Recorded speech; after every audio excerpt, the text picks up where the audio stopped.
تاریکی ماندم گم، به دنبال راهی به سوی آدم.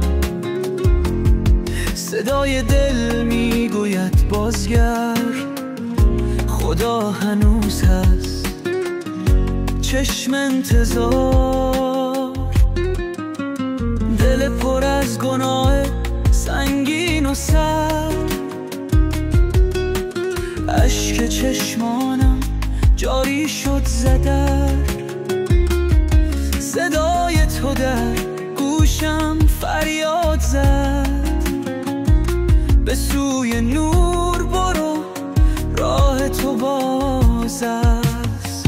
ای خدا مرا ببخش ای مهربان، غرق گناه دستم را بگیر در زمان.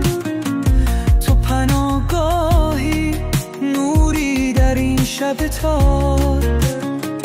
توبه کردم قلبم مال تو بیقرار. دل شکسته تکه تکه زخم، نور عشق تو میگیرد مرا نرم.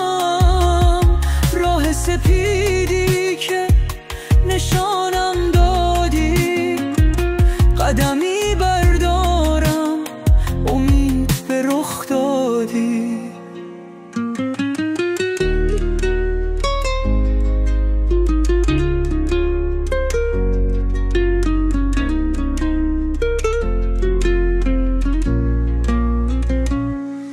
در دستان تو آرامش پیداست، از خاک بلندم کردی قلبم شیداست. گناه هایم را پشت سر جا گذاشتم، بازگشتی برایم تو بهترین نقاشتم.